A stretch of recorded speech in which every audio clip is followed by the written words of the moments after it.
पूजा सिंह, बहुत बहुत स्वागत है आपका। आज के बुलेटिन की शुरुआत में बड़े सियासी उलटफेर की चर्चा करेंगे, जहां पब्लिक की डिमांड की चर्चा।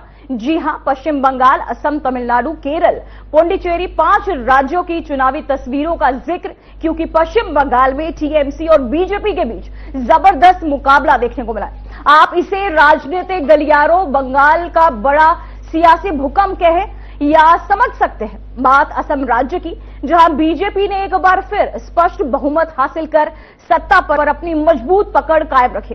नतीजों के बाद पार्टी खेमे में जश्न का माहौल है और कार्यकर्ताओं में उत्साह साफ नजर आ रहा है। तमिलनाडु में इस बार पूरा चुनावी खेल बदल गया है। फिल्म अभिनेता विजय की पार्टी टीवीके ने अप्रत्याशित प्रदर्शन करते हुए जीत हासिल कर सभी राजनीतिक विशेषज्ञों को चौंका दिया है।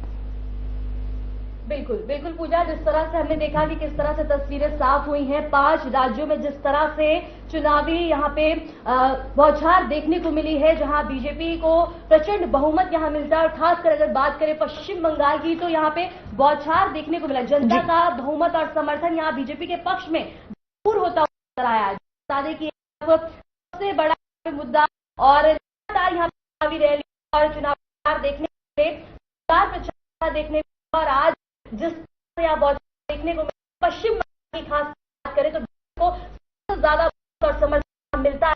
और जश्न की तस्वीर आप देखते हैं किस तरह जश्न मनाया जा रहा है। तो वही वर्षा में आपको तमिलनाडु, केरल, पश्चिम बंगाल, पुडुचेरी अभी जो बन रहा है, केरल में अब कांग्रेस जीत अपनी स्थापित करती हुई, वहीं आपको असम के 26 सीट पर चुनाव हुआ, जहां हेमंत शर्मा जीत हासिल करते हुए आ रहे हैं।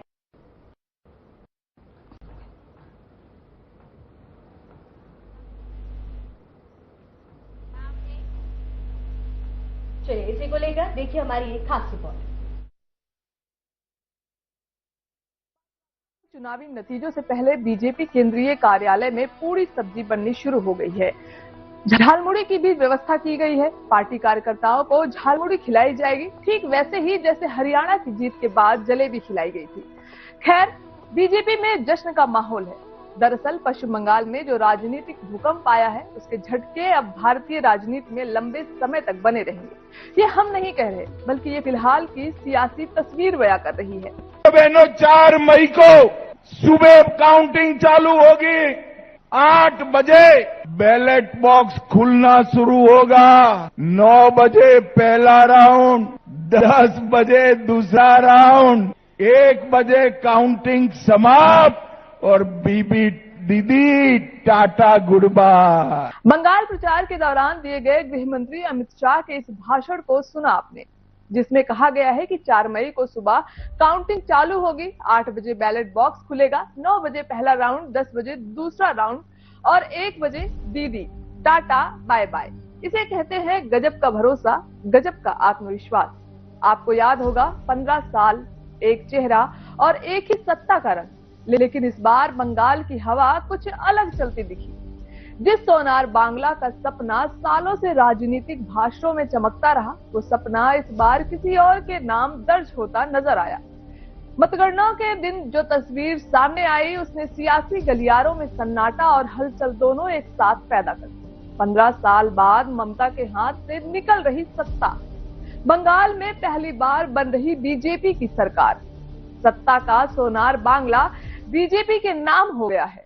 मतगणना के दौरान जब नतीजे सामने आए तो तस्वीर साफ हो गई। बीजेपी ने बहुमत हासिल कर पश्चिम बंगाल में ऐतिहासिक जीत दर्ज करती नजर आई और टीएमसी का किला कई जगहों पर दरक गया। गिनती शुरू हुई और रुझानों ने धीरे धीरे रफ्तार पकड़ ली। पहले अचंभा, फिर चर्चा और फिर सियासी खामोशी। जहां कई सीटों पर मुकाबला बेहद करीबी था, वहीं वोटों के बिखराव ने पूरा खेल ही पलट दिया।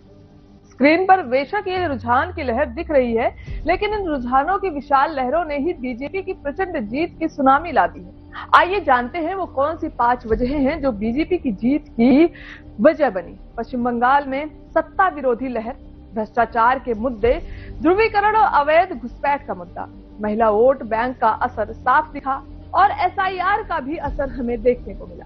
पश्चिम बंगाल विधानसभा चुनाव 2026 की मतगणना के रुझानों में भारतीय जनता पार्टी को मिली बढ़त के बाद कोलकाता में राजनीतिक सरगर्मी चरम पर देखी जा रही है। सूरत-ए-हाल ये दिखे कि मुख्यमंत्री ममता बनर्जी के कालीघाट स्थित आवास के बाहर बड़ी संख्या में बीजेपी कार्यकर्ता एकत्र हुए और जय श्री राम के नारे लगाते हुए जीत का जश्न मनाते दिखे गए। देखा जाए तो टीएमसी के 15 साल लंबे शासन के बाद भ्रष्टाचार के आरोप और प्रशासन के खिलाफ जनता की नाराजगी ने माहौल बदल दिया। वहीं भाजपा ने परिवर्तन के नारे को मजबूती से जनता के बीच रखकर बड़ा फायदा उठाया। शिक्षा भर्ती घोटाला, राशन घोटाला, संदेश खाली मुद्दा जैसी घटनाओं ने ममता सरकार की छवि को गहरा नुकसान पहुंचाया और बीजेपी ने इन्हीं मुद्दों को जमीनी स्तर पर उठाकर युवाओं को अपने पक्ष में करने की कोशिश की जाए। देखा जाए तो टीएमसी का सबसे मजबूत आधार महिला वोटर रहा, लेकिन संदेश खाली कांड के बाद महिलाओं की सुरक्षा और सम्मान का मुद्दा उठा, जिसका फायदा भी बीजेपी को मिला। उज्ज्वला, आयुष्मान जैसी योजनाओं की प्रचार भी बीजेपी के लिए बड़ा सहारा बना और मतदाताओं तक पहुंच बनाने में मदद मिली। अब इस चुनाव का एक और बेहद अहम और निर्णायक पहलू सामने आया, जिसने पूरे खेल को बदल दिया। तो बात अब सिर्फ जीत और हार की नहीं, बात यह है कि अब बंगाल की राजनीति में एक नया अध्याय शुरू हो चुका है। इस बार के नतीजों ने सिर्फ सत्ता नहीं बदली, बल्कि सियासी परिभाषा भी बदल दी है।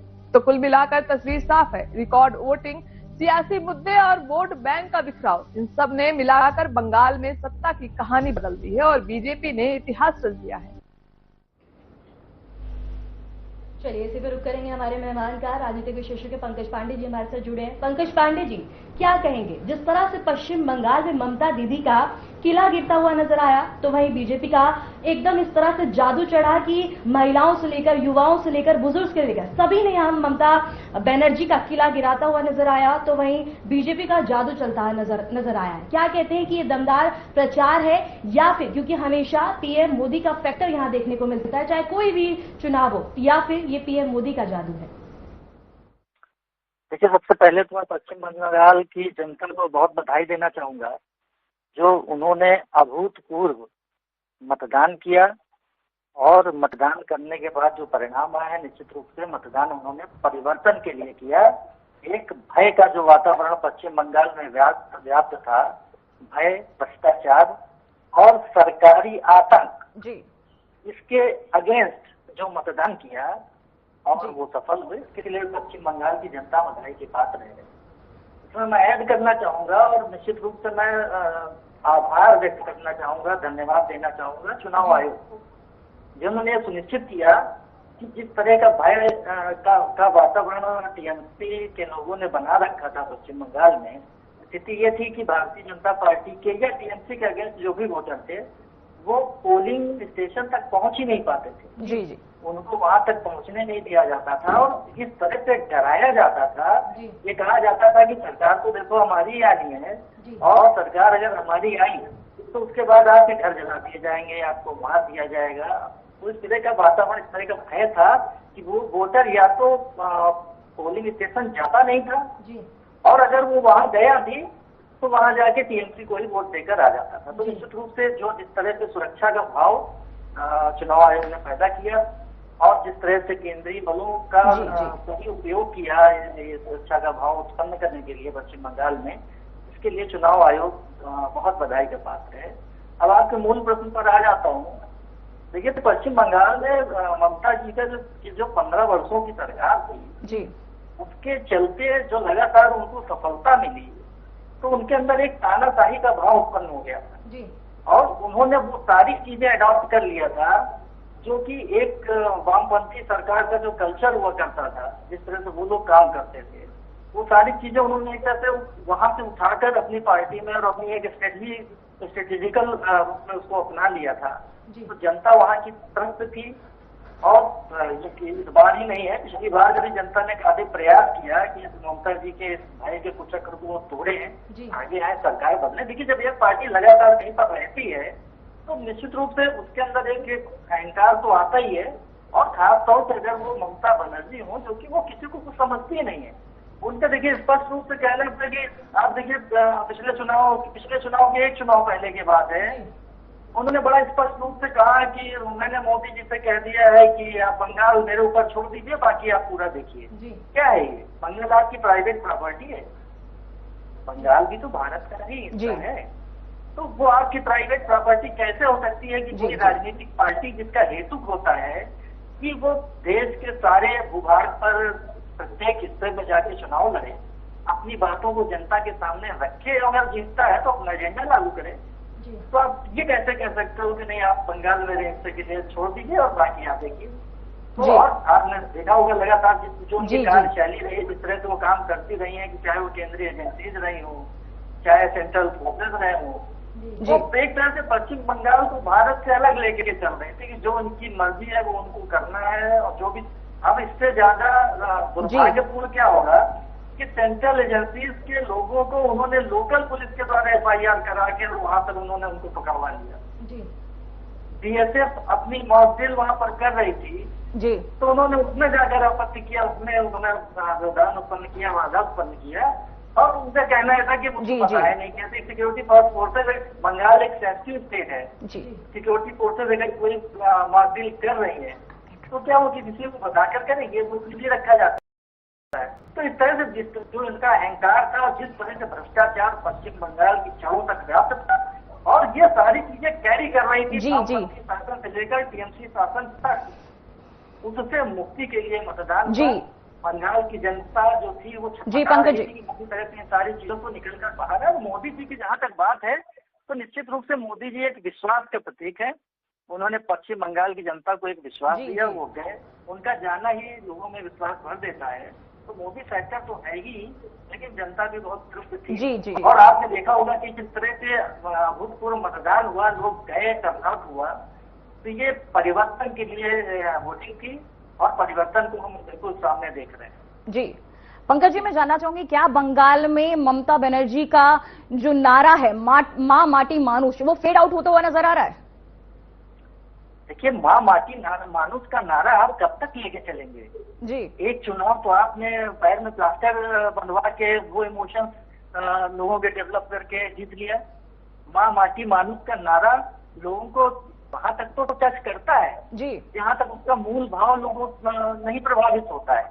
लेकिन जब ये बात समझ में आती है कि आप माँ माटी मानुष की बात करते करते और पुष्टिकरण की पराकाष्ठा पर पहुंच जाते हैं जी, तो लोगों को समझ में तो आता है। बार बार तो आप विकास की हानि बार बार तो नहीं कर सकती है ना।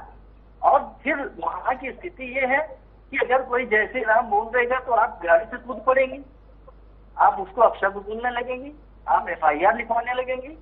तो ये सारी स्थितियां जो है ये बहुत दुर्भाग्यपूर्ण है। और जो भी परिणाम आया है वो TMC का जो एक शासन था, एक निरंकुश शासन था, जो वामपंथ की जो बुराइयां थी उसको बिल्कुल हाई लेवल पर लेकर जो आगे चल रहा था, ये उससे मुक्ति के लिए एक शासन था, उससे आजादी के लिए था। अब लोगों ने उसी तरह आगे बढ़ चढ़ कर वोट किया। ये तो परिणाम पिछले विधानसभा चुनाव में ही आ जाते जी, अगर इनके अगेंस्ट के जो भी वोटर्स थे वो उनको वोट करने को मिल जाता, वो किसी तरह से पहुंच जाते पोलिंग स्टेशन तक। पंकज जी, आपके ही जवाब से एक छोटा सा सवाल, आखिर गलती कहाँ हो गई ममता दीदी से? ममता दीदी का 15 साल का किला, 15 साल का राज, 15 साल की विकास, आखिर दीदी से इस बार गलती कहाँ हुई? देखिए, इस बार जो अभूतपूर्व वोटिंग हुई उसमें ममता जी की कोई गलती नहीं हुई। ममता जी की जो कार्यशैली थी, जो जिस तरह से वो चुनाव जीतती थी जी, जो सारी चीजें TMC की ओर से की जाती थी वो हो नहीं पाई, क्योंकि चुनाव आयोग ने बहुत ही जबरदस्त भूमिका निभाई निष्पक्ष चुनाव कराने के लिए। अब देखिए, ममता जी का हार का कारण ये है कि एक तो छापा वोट नहीं पड़ पाया। अब इससे ज्यादा दुर्भाग्यपूर्ण क्या होगा कि आज के समय में जब EVM से वोटिंग हो रही है, आप पोलिंग बूथ को लूट नहीं सकते हैं।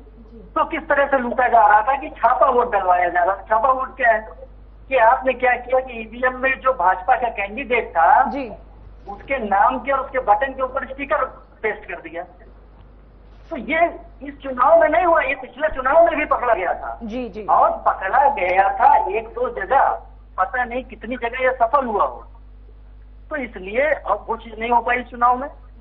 इस चुनाव में पकड़ी गई और उसमें बहुत जबरदस्त तरीके से प्रहार हुआ, तो ये चीज नहीं हो पाई। दूसरी चीज जो टीएमसी का विरोधी वोटर था, भाजपा का समर्थक हो या किसी अन्य पार्टी का समर्थक हो, उसको पोलिंग स्टेशन तक पहुंचने नहीं दिया जाता था। इस तरह से रक्तपात किया जाता था, मारा जाता था, घरों में आग लगा दी जाती थी। तो भाई बस वो जाता ही नहीं था वोट करने। अगर वो पोलिंग स्टेशन गया भी तो वो वोट टीएमसी के पक्ष में इसलिए देकर आ जाता था क्योंकि वो विश्वास दिलाता था टीएमसी के लोगों को, देखिए मैंने वोट आपको दिया है और अब मुझे बख्श दीजिए। जी पंकज जी, क्या लगता है महिलाओं की भावनाओं को आहत किया गया है? 7 बजे के बाद महिलाएं बाहर क्यों निकलेंगी, या डिलिमिटेशन जैसे मामलों के महिलाओं के खिलाफ जाके, ये सब कारण है चुनाव इस बार जो ममता बनर्जी जो हार का मुंह देखने वाली है, उसके पीछे के ये क्या कारण बन सकते हैं? निश्चित रूप से देखिए, नारी जो होती है वो नारायणी होती है, और नारी के अगेंस्ट अगर आप कोई चीज करते हैं तो आपको हो सकता है तत्काल उसका दुष्परिणाम न भोगना पड़े, लेकिन उसके दुष्परिणाम निश्चित रूप से सामने आते हैं। और ममता जी की स्वेच्छाचारिता जो थी, जो डिक्टेटरशिप थी, प्रत्येक चीज में वो दिखाई पड़ती थी। उनका जो वोट बैंक था उसको हिट करना था, उसको टारगेट करना था, और उसको प्रसन्न करने के लिए वो किसी भी सीमा तक जाने को तैयार थी। आप आरजी कर वाला मामला देख लीजिए, क्या रोल रहा ममता जी का। आरजी कर की जो पीड़िता थी, उसकी माता जी को भारतीय जनता पार्टी ने चुनाव लड़ाया, टिकट दिया, और उनको चुनाव की कैंपेनिंग के दौरान टीएमसी के लोगों के द्वारा घेर लिया गया। जी, ये तो कहिए कि सुरक्षा मिली हुई थी तो किसी तरह से उनकी रक्षा होगी। महिलाओं के लिए, महिलाओं के विरुद्ध अगर अपराध होते हैं, आप स्वयं एक महिला है, महिलाओं की बात करती है, और उसके बाद महिलाओं के विरुद्ध अपराध हो रहे हैं तो आप स्टेटमेंट दे रही हैं कि 7-8 बजे के बाद बाहर नहीं निकलना चाहिए। अगर आप बाहर निकले, ये तो वही बात हो गई जो स्वर्गीय मुलायम सिंह यादव जी कहा करते थे कि बच्चे हैं, बच्चों से गलती हो जाती है। तो आप तो उससे भी आगे बढ़ गए। आपने तो कहा कि 7-8 बजे के बाद निकलने की जरूरत नहीं है, आप घर में रहिए ना। जी जी, गलती तो आपकी है, बाहर नहीं निकलती तो ऐसा नहीं होता। तो देखिए, ऐसा है कि इस तरह की चीजें जब भी आप करते हैं तो आपको ऐसा लगता है कि क्योंकि आपके पास भी कुछ महिलाएं होती हैं जो आपकी पार्टी से जुड़ी होती हैं, कुछ आपके आपा मंडल से प्रभावित होती हैं, तो आपकी जय जयकार कर देती हैं जी। लेकिन इसका मतलब ये नहीं है कि जो चीज आप आगे बढ़ा रहे हैं उसका जो निगेटिव इम्पैक्ट है वो लोगों के मन तक नहीं पहुंच रहा है, और अगर पहुंच रहा होता है तो उसका परिणाम ठीक है पंकज जी, आपका भी रुख करेंगे। हमारे साथ बीजेपी प्रवक्ता ममता त्यागी जी भी जुड़े हैं। ममता जी, सबसे पहले आपको बहुत बहुत बधाई। हमने सबने देखा जश्न, किस तरह से जश्न मनाया जा रहा है, हर जगह आतिशबाजी, मिठाइयाँ। ममता जी, जिस तरह से बहुमत और प्रचंड जीत मिली है, लेकिन अगर बात करें केरल की, केरल में क्या गलती और क्या कमी रह गई? देखिए, अगर ओवरऑल देखा जाए तो भारतीय जनता पार्टी के लिए आज का दिन बहुत ही खुशी का और बहुत ही महत्वपूर्ण दिन है, क्योंकि हर जगह भारतीय जनता पार्टी ने अपने राष्ट्रवाद का जो परचम है उससे लहराया। जो वो पार्टी लगातार कहती कि हम देश के लिए जीना चाहते हैं, और देश के लिए जीना और देश के लिए कार्य करना, देश के विकास को आगे बढ़ाना ही हमारा एकमात्र ध्येय होता है। आज जनता ने हर जगह उस पर पूरी मोहर लगा दी। सबसे पहले तो मैं बंगाल की जनता को बहुत बहुत धन्यवाद करना चाहूंगी कि बंगाल की जनता ने ममता के अत्याचारों का समापन कर दिया। ममता बनर्जी जो बंगाल में, उनका नाम तो है ममता, कहना चाहे क्योंकि मेरा नाम भी ममता है, जिसका मतलब होता है माँ का प्यार, लेकिन वो देशवासियों से, देश की जो आम नागरिक थे उनसे तो व्यवहार करती थी वो सौतेली माँ जैसा, लेकिन जो बाहर के घुसपैठिए होते थे, अपराधी होते थे, उनको संरक्षण देती थी और उन्हें अपना प्यार और दुलार देती थी। तो वहाँ की जो बेटियां हैं वो तरसती थी अपने अधिकारों के लिए, अपने सम्मान के लिए, अपनी सुरक्षा के लिए। वही ममता बनर्जी उन्हें रात को कहती थी कि रात के 8 बजे के बाद बाहर मत निकलना। और मानसिकता तो आप इस चीज से समझ लीजिए कि हमने टिकट दिया आरजी करके पीड़िता की मदर को पढ़नी चीज है, वहां से वो जीतने वाली है, और शायद अब तक जहां तक मुझे है वो जीत भी गई हो। और उन्होंने उसके अपोजिट चीजें खड़ा किया कि आरजी करके जो विक्टिम थे, जो अपराधी जो थे, उनके वकील को, तो यह दर्शाता था कि बंगाल इस समय ममता बनर्जी के अत्याचारों से पीड़ित था, शोषित था। जो बंगाल सोनार बंगाल होता था, मतलब देश की इकोनॉमी की राजधानी था, सोनार बंगाल के नाम से जाना जाता था। कलकत्ता हमारे देश की राजधानी हुआ करती थी, वो विकास में, सुरक्षा में, हर चीज में बहुत पीछे छोड़ गया। तो मैं बंगाल की जनता को बहुत बहुत धन्यवाद देना चाहूंगी। और रही बात केरल की, केरल में भी हमारा वोट प्रतिशत लगातार बढ़ रहा है। तो मैं मानती हूँ पूरे देश की जनता राष्ट्रवादिता की इस भावना के साथ भाजपा के साथ जुड़ी है। उन्हें पता है कि इस देश को आगे जो लेके जा सके वो है भारतीय जनता पार्टी, और विकास की नई सीमाओं को देश पहुंचाएगा। और हम कहते हैं विश्व गुरु इसी पीढ़ी को अपने सामने बनते हुए देखेगी और बनाएगी। जैन जी और जैन अल्फा इस भारत देश को विश्व गुरु बनते हुए पूरी तरह से देखेंगी, और यही चीज, यही मानसिकता आज हमें विजयी बना रही है। और मैं बहुत बहुत धन्यवाद करती हूँ पूरे देश की जनता की, आसाम की, पांडिचेरी की, केरला की, तमिलनाडु की, जिसने हमारा साथ दिया, और बंगाल की जनता को स्पेशली अलग से धन्यवाद इसलिए करना चाहती हूँ क्योंकि भाजपा के कितने परिवारों ने अपने बेटों को अपने घर में पालने वाले जो घर चलाते थे, एकमात्र उनके पिताओं को खो दिया। उनकी जो घर की महिलाएं थी उन्हें रेप की थ्रेट्स मिलती थी, उन्हें बलात्कार की थ्रेट्स मिलती थी, और उन्हें बताया जाता था कि तुम्हारा हाल भी आज ही कर और संदेश खाली जैसा होगा। उन्होंने फिर भी अपनी जान की परवाह न करते हुए उन्होंने भाजपा का साथ दिया। तो आप सब कुछ शत नमन है कि आपने आज ये बता दिया कि विकास जीता, और विकास की राजनीति और सुरक्षा की भावना बंगाल में जीती, और बंगाल फिर से सोना बंगाल बनती रहेगा। ठीक है ममता जी, आपका बहुत बहुत शुक्रिया हमारे साथ जुड़ने के लिए। फिर से रुक करेंगे, हमारे साथ पंकज पांडे जी जुड़े हैं। पंकज जी, आखिर क्या लगता है कि कांग्रेस हमेशा अपने गढ़ से बाहर क्यों नहीं आ पाती है? केरल में पहले भी और अभी भी जीत हासिल कर ली, जब से हरियाणा, दिल्ली में जब से चुनावी नतीजे आए, जीत मिली बीजेपी को। बीजेपी ने 27 साल बाद दिल्ली में वापसी करी, लेकिन कहीं ना कहीं लगता है कि कांग्रेस अपने गढ़ से बाहर निकल ही नहीं पाती है। अभी भी यहाँ यही तस्वीर सामने आई। आखिर क्या वजह है? क्या कांग्रेस पहले ही हार मान लेती है? देखिए, कांग्रेस पार्टी की तो मतलब देश का एक प्रमुख विपक्षी दल है और स्वतंत्रता के बाद से लगातार लंबे समय तक सत्ता में रहने वाली पार्टी है। लेकिन बड़ा दुर्भाग्यपूर्ण है कि पता नहीं कांग्रेस पार्टी की स्ट्रेटेजी क्या है, किस तरह से वो जनता में जाना चाहते हैं, क्या कर रहे हैं, बात तो समझ में नहीं आती है। और भारत के लोकतंत्र के लिए निश्चित रूप से बहुत अच्छा ये नहीं है जिस तरह से कांग्रेस पार्टी काम कर रही है। तो कोई उनका एजेंडा नहीं है, उनका एकमात्र एजेंडा है, केवल मतलब 1 पॉइंट उनका प्लान है, वो है कि हमें मोदी जी का विरोध करना है, भारतीय जनता पार्टी का विरोध करना है। और विरोध करते करते वो इस स्तर तक पहुंच जाते हैं कि मतलब सारी मर्यादाएं ध्वस्त हो जाती हैं, कुछ बचता नहीं है।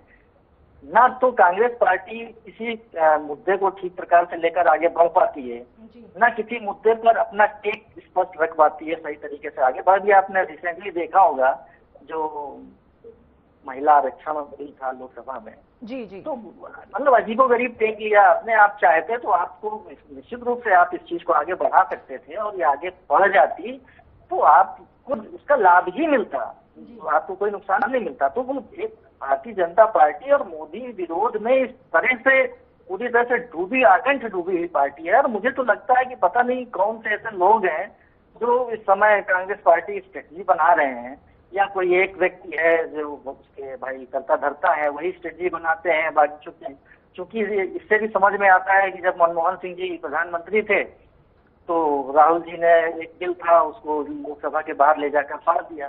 सरकार उनकी थी, प्रधानमंत्री उनके थे, उनकी माता जी यूपीए की चेयरपर्सन थी, बावजूद इसके बिल्कुल ले जाकर कहते हैं इसको थोड़े डस्टबिन में डाल देना चाहिए। तो या तो हो सकता है कि भाई जो भी रणनीतिकार हो उनकी रणनीतियां तो ठीक ही हों, लेकिन वो इम्प्लीमेंटेशन जिसको करना है उसको पूरी तरह से संतुष्ट न कर पाते हो, उसको कन्विंस न कर पाते हो।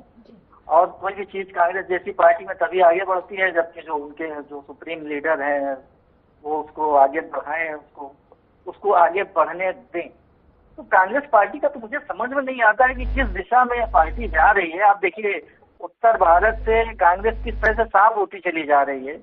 एक राज्य है केवल जिसमें सरकार है कांग्रेस पार्टी की, उत्तर प्रदेश के संदर्भ में आप देख लीजिए, अगर जहाँ पे अभी 2027 में चुनाव बिल्कुल सामने है, पिछले लोकसभा चुनाव को अगर आप देखिए तो कुछ सीटें कांग्रेस पार्टी को मिली, वो केवल इस वजह से मिली क्योंकि समाजवादी पार्टी के साथ गठबंधन में थे, तो उसका लाभ उनको थोड़ा सा मिल गया।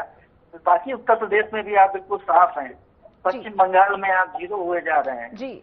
आप मतलब एक एक करके सारे राज्य आपके हाथ से निकलते जा रहे हैं।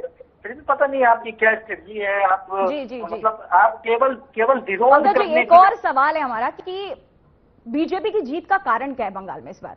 पहले से एक स्कीम चली आ रही थी 1500 रुपए भत्ता महिलाओं को पहले से मिलता, लेकिन बीजेपी ने दावा किया कि वो 3000 रुपए देगी। क्या ये भी एक कारण है? महिला सुरक्षा, ऐसे क्या ये मुद्दे हैं जो इस बार बंगाल में बीजेपी की जीत जो हमें देखने को मिल रही है, वो क्या ये कारण है?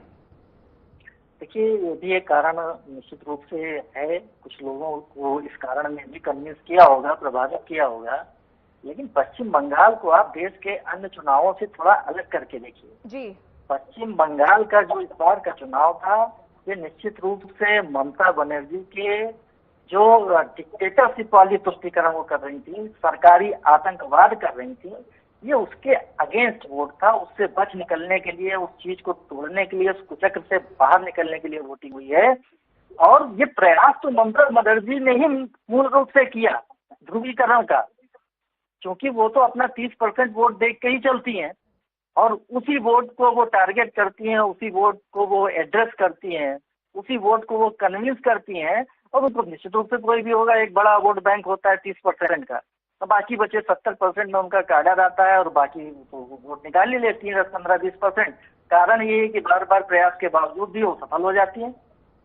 तो देखिए, वहां पे जीत का जो कारण है, तो मुद्दे ये तो है ही है, लेकिन भाजपा का एक विश्वास और वहां की जनता, वहां के सरकारी आतंकवाद और भ्रष्टाचार और टीएमसी की गलत नीतियों से जो त्रस्त थी, उससे उसको किसी तरह से उसके अंदर छटपटाहट थी कि अब इससे हम किसी भी तरह से बाहर निकले। ठीक है पंकज जी, समय का अभाव है। ठीक है पंकज जी, समय का अभाव है। आपका बहुत बहुत शुक्रिया हमारे साथ जुड़ने के लिए और ये चर्चा करने के लिए। तो वे इस बार का चुनाव सिर्फ कुर्सी का नहीं, इस बार का चुनाव जनता के साथ किसका जुड़ाव सबसे ज्यादा था, ये देखने का वही है। फिलहाल आज के लिए इतना ही। नमस्कार।